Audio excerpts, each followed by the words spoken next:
Here. Okay, we're recording. Hey, Dad. Hey, sunshine. You got on headphones and everything. You Yeah, all I'm a professional. So, thank you so much for joining me on the Zoom and answering some of these questions. And for the people that are going to get a chance to watch this, I'm basically interviewing my dad. Today is the 60th anniversary of the march on DC, the monument with Dr. Martin Luther King. My dad's birthday is in a couple of days, and I just found out that he went to the march with his father, and I've never really had a conversation with my dad about racism and how it affected his life. And so that I decided to have this interview with my pops, and hopefully anybody who watches this gets an opportunity to learn something. my grandfather, by the way. It was your grandfather. Oh, okay. See, I'm learning something already. So just for prosperity's sake, can you let them know when you were born, what year you were born, where you were born? Chicago, Illinois, September 1st, 1953. 1953. And so well, how old were you when there was the march? Well, it's 4 days before today is 4 days before my 70th birthday. That was 4 days before my 10th birthday. So you were 9 years old, very impressionable age. You went down with your grandfather, and so talk to us about that experience. What was it like for you? What was it like for him? Well, like I said, virtually as far as I was concerned, virtually 10, a couple more days. But yeah, the most important thing I'd like to make out of that is that a 10-year-old black child in 1963 was a whole different ball of wax than a 10-year-old black child in 2023. Right, And the March on Washington now to a 10-year-old will be going like, eh. But back then, it was everywhere. right. That's all black folks were talking about. Church, barbershop, schoolyard, dinner table, wherever you went, school, Yeah, in classrooms, wherever you went, civil rights was all the news. right. And for black folks anyway. And, Even as I was just gonna say, even as an elementary school kid, is what you guys talked about at school. it was everything. I mean, you turn on TV, you see, black people getting uh, fired up with water hoses and attacked by police dogs. And so, yeah, we were kids. We still played like everybody else, but we knew what was going on. It wasn't. I just want to get the point across. It wasn't like 10-year-old kid going do. I knew where I was going when I went to the March on Washington. It had some weight to you. It was a new paradigm of reality that you could see changing, and you needed to be there to help usher that energy in. Yeah, so to speak. At least observe. I don't know how much helping I would do. At least I wanted to be there. Well, being present is a part of it, you know. I was I very was thinking, I fortunate, wasn't thinking about what I was adding to it at the time. And I of just wanted course, but it showed solidarity. It showed our strength in numbers. It ultimately changed the nation and the history of our nation by all those black people collectively coming together from all over the nation. yeah. And of course, I mean, in all fairness, it wasn't all black people, just the vast majority, but there were a whole Right, lot of elements out there. right. I mean, it obviously in America we've always had some allies. We definitely wouldn't have been able to end abolition without the allies of some white people and different ethnicities helping out. Um, so, like being born in segregation, what was it like growing up?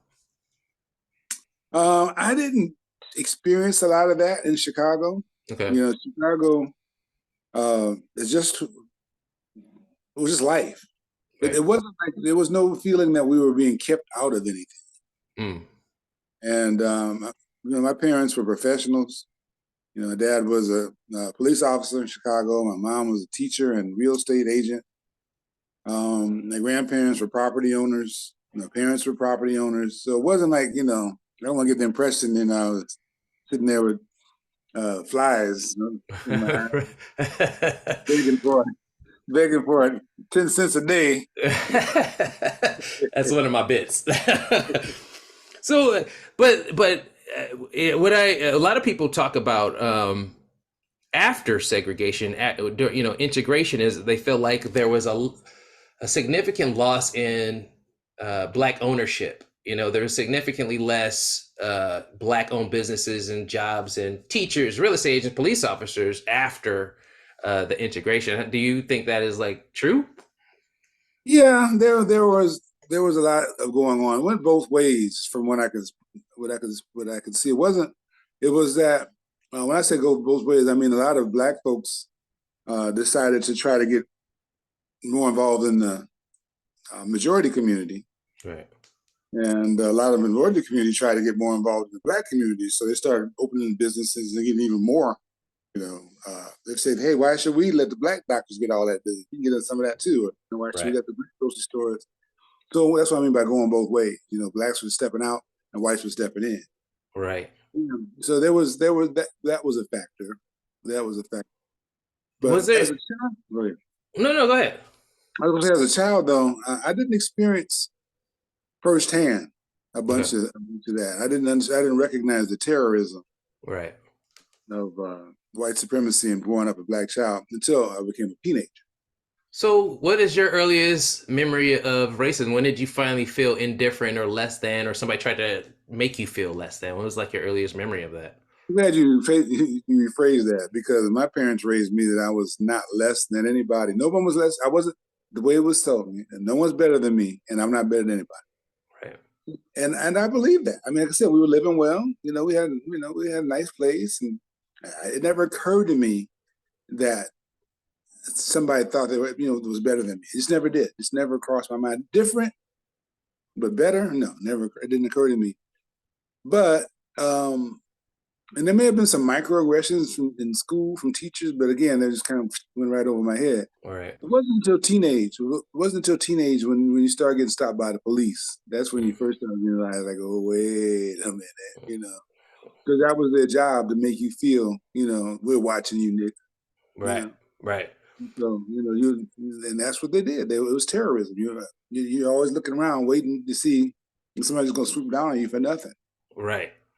And But so your teenage years in Chicago were such a turbulent time. Your teenage years was Fred Hampton and the Black Panther movement. yeah, 1960. My mother and I had a disagreement how I should be raised in 1967, 68. In 68, so she decided I should go back to Chicago and go live with my dad and see if we can work out an agreement on how I should be raised. I get back to Chicago early 68 at the beginning of the year, just in time for one of Chicago's biggest years ever, which was the trial well, first before it wasn't the trial yet. It was the Democratic National Convention, Okay. and so my schoolmates and I got there. I got there, and there's a Black Student Union, and so I got involved with the Black Student Union, and most of this was academic for me, and it wasn't like I said firsthand. Most of it was because I'd read and seen on TV and so forth. I wasn't really, it wasn't. It was mostly academic, to be honest with you, at that point. So anyway, the convention came along. My buddies and I, we went down to protest the convention. The mayor had already put out a shoot to kill Wow. against all protesters. If you have to protest, no, I have told my police to shoot to kill you. It was big news. Wow. So the boys and I went down to the convention to protest, and we got tear gassed around there. And one of my guys had a camera, and the police took it and threw it down and stomped on it. So that was my first experience with that kind of thing. Right. But that radicalized me, and I got much more. And I decided I wanted to get more involved with the Black Panther Party because they seemed to be talking what I was talking. I mean, keep in mind, I'm reading all this time, so I was Right. reading Frantz Fanon, Wretched of the Earth, the autobiography of Malcolm X. Right. And But at so, the same time, these guys were alive while you were a young kid. yeah, they were. I remember Malcolm, and in fact, I saw Malcolm at the March on Washington. Um, Wow. yeah, that's true. You don't know that. Yeah, I am. When we were walking along, my grandfather and I were walking ahead toward the stage, and I look over and go, "Isn't that Malcolm X?" To my grandfather, and he goes, "Yeah, that's him," because he was surrounded by a bunch of his boys. They all Yeah. had the bow ties and the look. Yeah. And so yeah. So yeah, I saw Malcolm. That's the only time I ever saw Malcolm. I saw Malcolm Martin Luther King. 3 times. Wow, I had no idea. Yeah. So, how old were you when Malcolm and Martin got assassinated? Well, Malcolm was assassinated in 64. Let me think now. Malcolm was assassinated in 68, Yeah, and I forgot what year Malcolm was assassinated. 60. it was around the same time, or if not the same year. That's a quick Google No, no, though. it was earlier. Oh, okay. Malcolm was first. Yeah, yeah, Malcolm was first. And then there was a little time between them. Of course, now it's Google time. It's February 21st, 1965.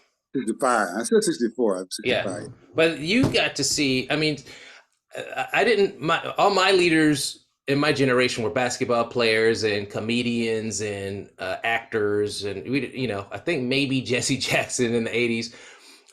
But I never watched. I watched them flourish. Michael Jordan become a billionaire and stuff like that. But what was it like for you to watch your leaders or the leaders of the community that you look up to get murdered? It was disheartening. It wasn't shocking, Right. but it was disheartening. It was like, are we ever going to get out of this mess? Are things ever going to change? Right. And we just kind of felt that Martin, at that time, we believed that Martin had lived longer. He might have been able to turn the ship around, but you know, if woulda, coulda, woulda. Right. But Who did knows? it like affect your ability to hope for a positive future, or did it radicalize you to like push the agenda further? Well, first thing was I was of the school that it was a bad idea that there be any one black leader, because that's all I got to do is take them out. Right. So, and by the time, to be honest with you, by the time by '68, I was pretty much done with Martin Luther King. Oh wow. Yeah, I was done. He was. We had unflattering nicknames for him and Roy Wilkins and Ralph Abernathy. They were just, we thought they were scraping and bowing, and we were ready. We were ready to scrap. They were scraping. We were ready for scrap. Right. You I've know, never I've never heard this paradigm before. I thought everybody looked at Martin Luther King like he was like the Black Jesus at the time. Um, yeah. I, I didn't know that. I mean, obviously there Old was a folks. right. Okay, because I do. I'm very familiar with obviously there's some people that are more radical and the Malcolm X kind of following. Um, and then I felt like a lot of church going folk were more into the more of the Christians were into the Martin Luther King, and then more of the Islamic or Nation of Islam was more into the Malcolm X aspect. Was that accurate? Well, yeah, because he was a Muslim, but a lot of the young people just ticked off with seeing Right. what was going on, and they didn't think Martin Luther King was pushing the agenda part. You Right. know, we're just gonna sit here and let you beat on our head until you get tired type thing. It was like, no, we're not. It's That's very the nonviolence thing. Was the nonviolence thing? Remember, that's what Malcolm was saying. Come right. on, man, nonviolence, really? Right. No. While And we're so I was getting one of beat those. up. Yeah, I was one of those who was like, no, no. And that's what the Black Panther Party was. The original name of the party was the Black Panther Party for Self-Defense. So it was Mm, about defense. And so right. that's what I'm doing, self-defense. Now, keep in mind, I mentioned the Black Panther Party. I was 15. Right. It wasn't like I was a leader or anything. I was sell newspapers and help out at the food clinic. Right. So you were part of the free lunch programs, the free breakfast Yeah, programs, and yeah, volunteering to help the community.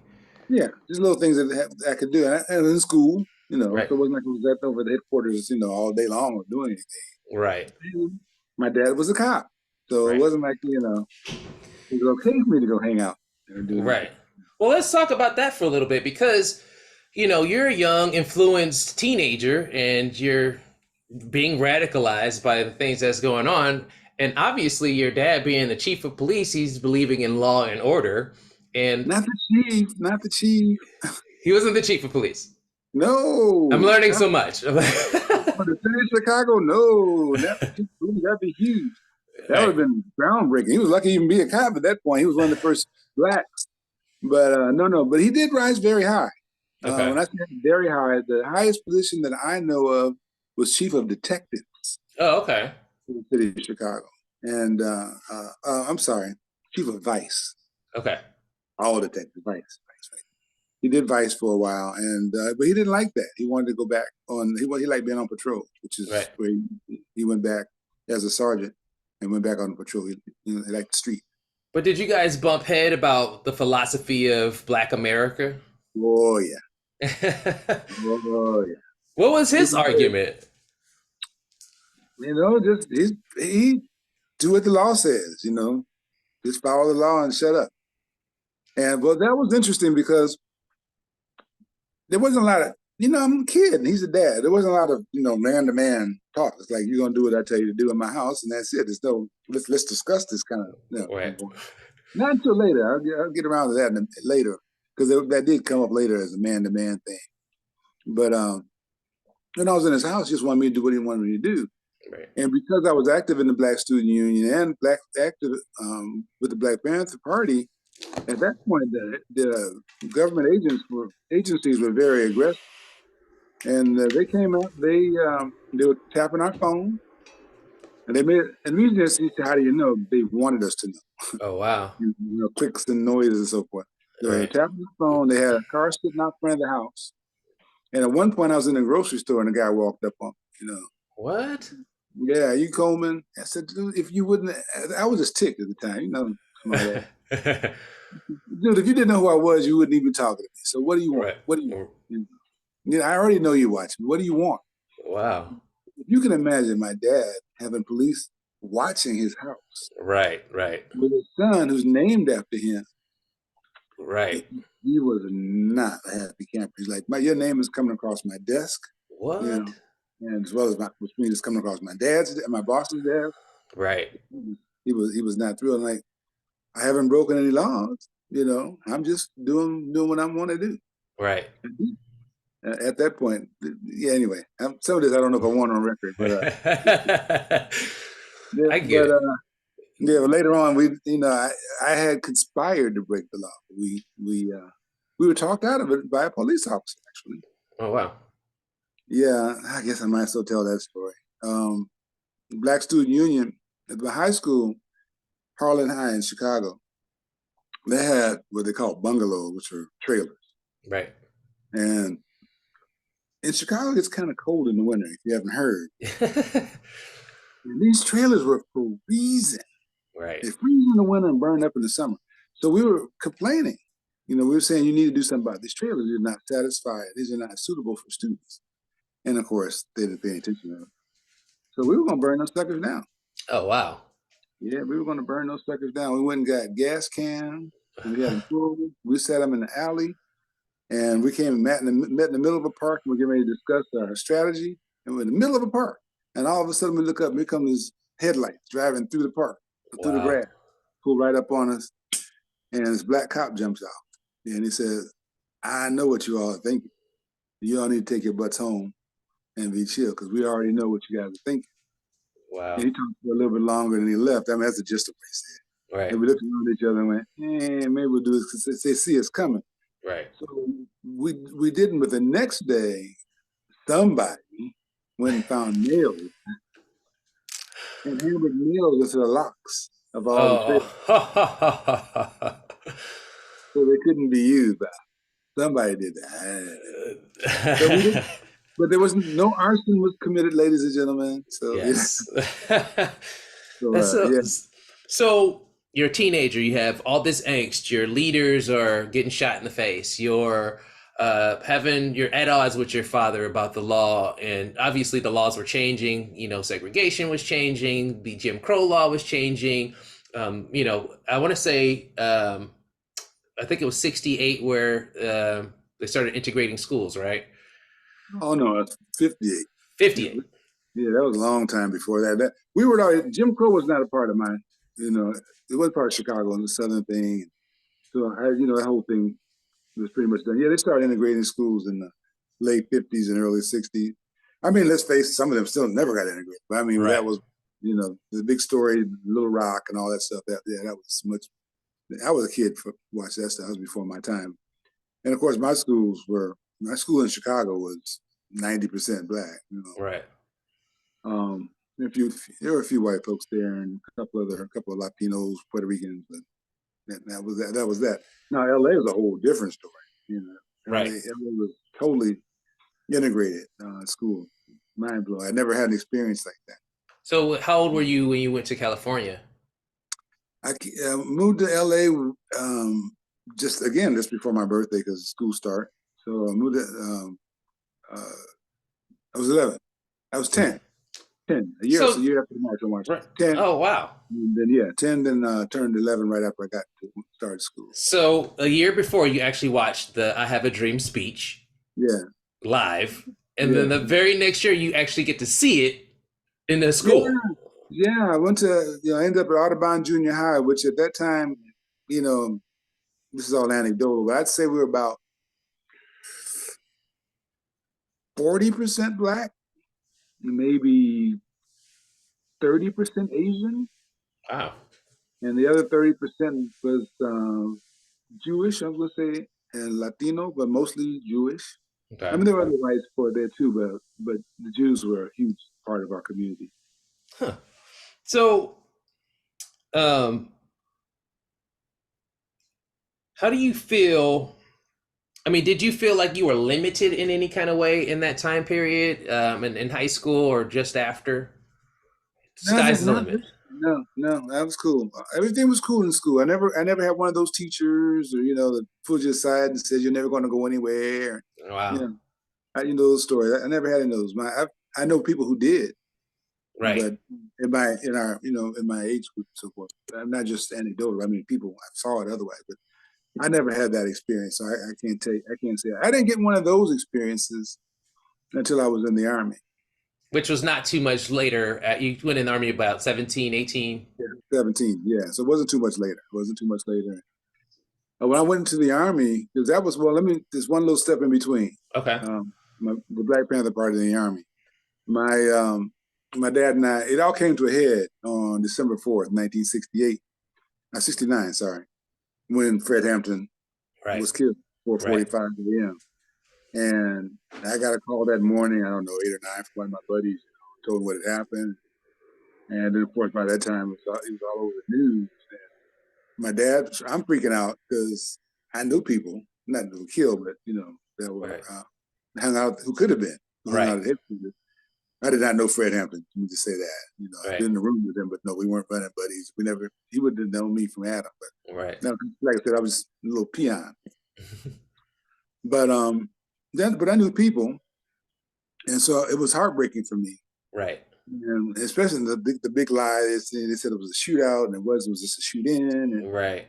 which was proved later, and of course my dad was like, they shouldn't have been shooting at the police. We found out they weren't shooting at the police. Like, oh Right. well, duh. So yeah, that was so yeah. He was mad because I knew this was going to lead to trouble, and I'm mad because people got killed in their sleep, Right. and we got mad. So he said, "You got to get out of this black thing," and I did. Can't do it. So yeah, he didn't think that was funny. Of So course. so finally said, "You got to get out of my house," and I said, "Fine." So 1 month later, January 4th, 1970, I was Wow. headed back to LA to finish high school. And Wow. I did not come back to my mother's house. We were done. Right.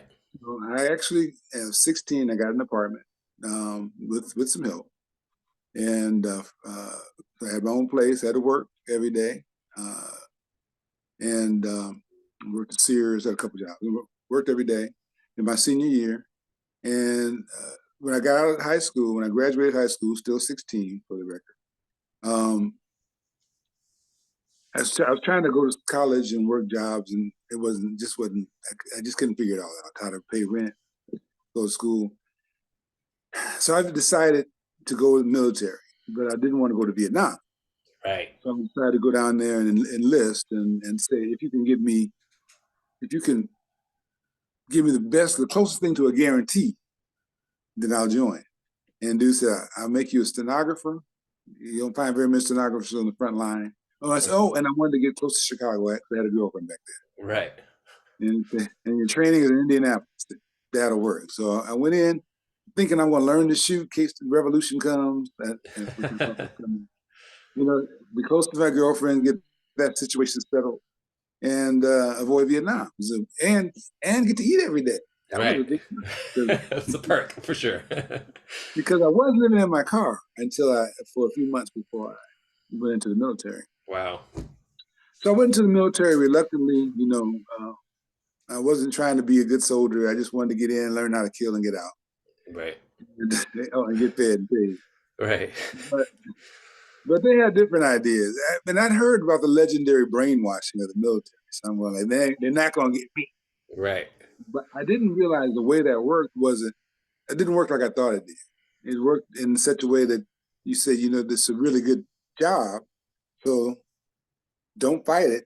Come on in here and have some fun with it.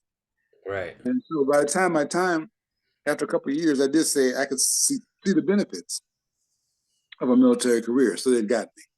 I re-enlisted, I went to training, it, excelled. I applied myself, came out number 3 in my class. As a result, I was sent to the Defense Intelligence Agency, which is the military's version of CIA. Wow. Yeah. So, you know, I had the highest clearances for that. And obviously, I'm sure I know they had higher clearances in the White House, but they had pretty high clearance. Which must have been historical for a black man. It was, well, that's part of where we see where we're going here. Now, I was a little scared because I was doing a lot of drugs at the time. Right. You know, pot and LSD were really popular. And I thought when they put me over there, they were trying to put me in jail. Mm. I thought they were just sending me over there because they knew it's just a matter of time before I'd screw up. Right. And they sent me to jail. I'm going, because like, why are they sending me here? Because, you know, my militant past, right. my drug use, and they're sending me to the DIA? Right. You know, this is a trap. This is a setup. Right. They know who I am, and they just, you know. So, but it wasn't. It turned out it was awesome. I shared the barracks with the MPs, and the MPs had the best drugs because they were confiscating. Exactly, and they just soldiers too. So they're confiscating. The night they're all sitting around going, "Got some of these? I got these. You got those." You know, and I'm in the barracks, so I'll take some of that. You know. So I wasn't. You know, at first I was worried about because they smoke around here. I was like, are you kidding me? You smoke with the MPs. Right. So it was really good duty. And then it was the Pentagon, which is even more awesome duty because in the Pentagon, you're inside. Right. So 2 things. So you're inside, so there's no saluting. Right. Which is great because there are officers everywhere. Right. And because there's so many officers, they were like lousy. So you had to be above major before we even thought of you as a big deal. Right. Majors by their first name. Whereas if you're on a regular base, he's like, you better say sir with that. You know, like, hey Bob, you want to go out for, you know. You know, that was awesome duty, you know. Right. And it was understood. I mean, you could do it to everybody, but you know, it wasn't unusual to call majors. Right? And major is just one step below colonel, which is one step below general. So it's way above captain and lieutenant. Right. Captains and lieutenants were like, you know, we didn't even pay attention to lieutenants. Like, wow. Yeah. So that was good duty. Yeah. That was good duty. But my sergeant ahead of me, whose name Sergeant Morris from Lynch, Kentucky, I'll never forget that. Oh, Lynch. Yeah.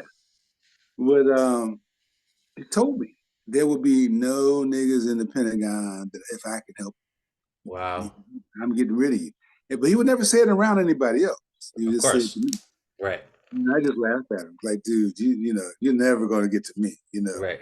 He get in my face. It's much shorter than I am. Get in my face and nigga.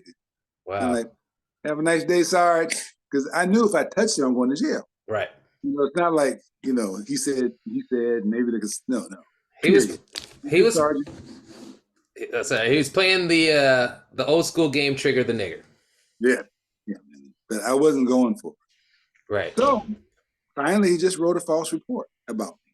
You know, he had to do an evaluation, and he said I was failing in all these areas, and it worked. It got me kicked out. But when I was in school, there was a young man named Slicker. I wish I could remember his first name. I think it's Randy, but I'm not sure. Slicker was my roommate, and he got beat up in class while we were in class. He Wow. messed with guys and they beat him up. He's a nice kid. They just wanted to beat him up. Might have been racially motivated. No, anyway, he was a Pennsylvania Dutch white kid. And so when Slicker got out of the hospital, he missed like a week, and class was only like 8 weeks. And while we were in class, they were going from analog to digital. Okay. And so it was kind of a special class. So Slicker came back and I tutored him to have him catch up. I came out number 3, he came out number 4. Wow. And he was like, oh man, I would have never done this without you. And they sent us both to the same unit in the Pentagon. So when Sergeant Morris wrote that report, Slicker went off. Wow. And he wrote everybody from the president down, you know, about this injustice that was done to me, and I wasn't the person that said I was. Right. Yeah, Slicker went on talking about allies. Who was the find that guy? He was on a mission. Anyway, it's the military. So even though he did get that pull from my record, I was already out of the Pentagon. There was no, they had already filled the slot. You know, they can't leave the slot just sitting wide open while they're thinking about it. Right. My slot was filled pretty much as soon as I was gone. He said, next. So, you know, that was the end of my dream, my career dream. Your like, military career. Yeah, I'm not dealing with this crap for another 16 years. You know, Right. Right. I'll get out, do my thing. So yeah. So That's just from 65 to 75, so much turmoil and it kind of shaped your destiny. And from my perspective, because I feel like after that point you got more involved in the community. That's when you started getting into politics. yeah. When I got out of the military, I got involved with some. Well, the Black Panther Party was virtually dead. I'm sure they would look at me now. No, we're still alive. I'm like, yeah, okay. Well, because of the COINTELPRO or CONTRATELPRO? COINTELPRO, counterintelligence program. Yeah, they had that whole when they killed Fred. They right at the next day, I believe, was real close. They invaded the LA office and yeah, it was a movement to wipe the party out of one move, and it worked. They did what they're supposed, they did what they set out to do.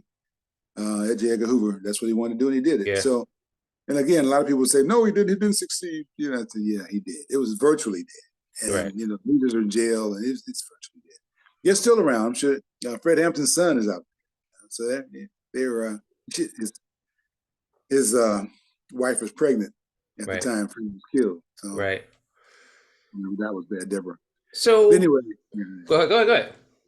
So yeah, I got involved with some community organizations. I founded one which didn't last long, so I won't even talk about that. but I got involved with other organizations. I got pretty involved with what was going on in Pasadena. There was an organization called Committee Against Police Abuse, CAPA, which was run by a man named Michael Zinza. I was a kid back then. We were kids, 2019, 2020. Well, okay, young man, Michael Zinza, who has since passed away. Michael got beat up by the police and lost an eye. And so, he had this visit. You ever Google it, see him with the eye patch. Michael was a badass. And he and GJ, your uncle, became very close. I introduced him. Oh, wow. And GJ became like his protege for a while. And that was kind of weird for me. It's like, you're Michael Denver? But anyway, Michael was Pasadena. So in Pasadena, we're trying to replicate what the Black Panther Party did, but I wanted to do something a little different. I wanted to offer a service I thought that was good for that area. So we did exterminating. We were trying to do exterminating, free extermination in 4 parts of Pasadena. And what we wanted to do was to get the attention of the Black community so they would see us favorably when we went up against police abuse. Right. So yeah, there was CAPA was in the news quite a bit back then. I mean, I wasn't, but again, it's Googleable, Michael Zinza and CAPA. And Michael stayed around a long time in that sphere of activism for at least a decade. And I moved on. Again, I didn't live in Pasadena, so it wasn't even part of my bailiwick, but it just seemed like that's where the fight was at the time. Then I got involved in busing. I thought busing was a horrendous thing to do to Black kids. Not just because it added an hour or two to their already long school day, but because I thought psychologically it said, you inherently can't learn anything if you're only surrounded by Black people. You have to be around white people to learn. Right. And that just rubbed me wrong. Right. And so I was anti-busing, which was not popular. All the Democratic Party and the Black intelligentsia were all pro-busing. Right. And so, to be anti-busing was like, you're on the wrong side of this, kid. You're over there with the racists who don't want Black people folks bust into the community and blah, blah, blah. I don't know about all that. But I got involved and I was out doing some anti-busing protesting in Compton. And I met a guy who was like our leader at the time, Oscar Wright. And Oscar later on became a Republican. And he came to me and said, this is where you belong. Republicans are in the forefront of this anti-busing thing. And they're also, and he had some financial things that sounded good to me at the time as well. So I said, I've never been a Democrat. Never been a Democrat. I mean, I was a revolutionary. So to me, Democrats and Republicans, two sides of the same coin. Right. So it wasn't like I switched over or anything. And I wasn't really anxious to be involved with either party. But Oscar was like, no, man, this is the way we go. This is the way to go. And there were a few of us, the little Black cadre. So, all right, we said, okay, we'll go over here and we'll co-opt the Republican Party and the Black community and make it work for us. So that was our plan. My personal agenda was to shake loose the Democrat dominance over the Black community, because I believe the Democrat Party was ignoring the Black community because they already could take us for granted. Right. They knew they could pee in our face and we still vote for them. Right. And they might not gone that far, but I felt they just ignored us. We said, we need this over here. And they go, yeah, whatever. Just don't forget to vote. And the Republicans were just ignoring us completely because they said they're never going to vote for us. So why even bother? Right. So you had these guys who were ignoring us because they said we'd never vote for them. And these other guys over here were ignoring us because they knew we were going to vote for them anyway. So either we were getting ignored both ways. So I figured if we could shake loose, we didn't even have a big number. I don't know, 5%, just enough to get their attention. They being both of them. The Democrats would be on notice saying, oh, we can't take these guys for granted. We better make sure that they're part of our agenda moving forward. And the Republicans might say, hey, if we can shake loose the couple, maybe if we find another agenda, we can shake loose a few more. Right. So I thought that would heighten interest from both parties in the community. That was my main thing. The other reason I got more involved as a Republican was because I thought that we needed to learn how to make at this point, you got to realize, I was reading back in the day in the 60s and early 70s, it was all about socialism. The Black Panther Party was very social. A lot of people think it was about race. It was about poor, rich. It was about white versus Black. Without regard to the name Black being in the Black Panther Party. Okay. Yeah, it was not about race. And it was very clear about that. In fact, the US organization, who created Kwanzaa, and the Black Panther Party were at odds because of that issue. Okay. So, Dad, give me 1 second. I'm going to stop here because I'm on the free version. I'm going to stop it so I can record another set for you. We can do a part 2. Just give me 1 second. I'll send you another link. Okay. Okay. All right. Bye. I love you.